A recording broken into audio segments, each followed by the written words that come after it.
I like that. Thank you. So on the self-policing thing, yeah, the way that I see that is there's no such thing as self-control.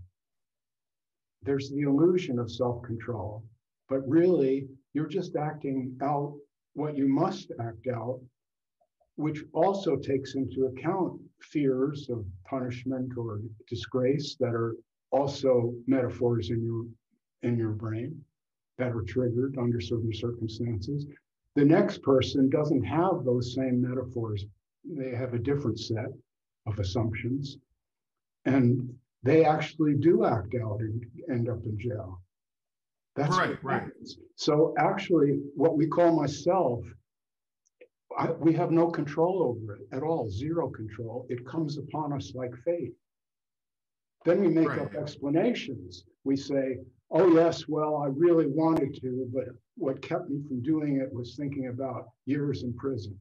Well, yes, I get that, but the next fellow didn't have that same metaphor about years in prison. For one reason or another, let's say he's psychopathic, those brain structures, so those little tubules of consciousness, Penrose, weren't present in that person, or not present in the same profusion as they were in your mind, and so that person acted differently.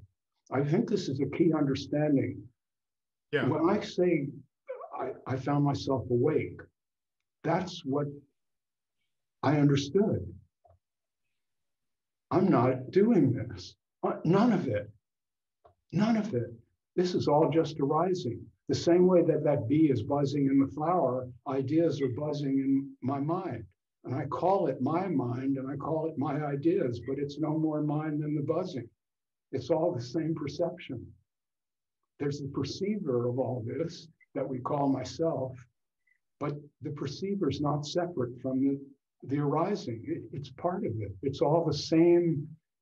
See, there's the non-duality. It's all the same wave that comes up, and we ride it for all we're worth. That's all we can do, and it's difficult. It's not easy. Sometimes it is. Sometimes it's great, man. If you're a musician, if a band gets into a groove, you don't even feel like you're doing anything. Your guitar is playing itself. I mean, that's a real experience that musicians have. They say, wow, suddenly my fingers are just moving. Robert's not doing anything here. Music is doing all. It's a beautiful experience. That's an experience of non-self. And that's what I'm talking about. Yeah. The thing is that I confess, I'm that way all the time. It never stops. It never has stopped for years, including real times of pain, difficulty, and everything. I just realized this is not happening to me. This is me. There's no me to whom it can happen. It's all me. It's all me. It's my perceptions. That's all I know. That's all I know.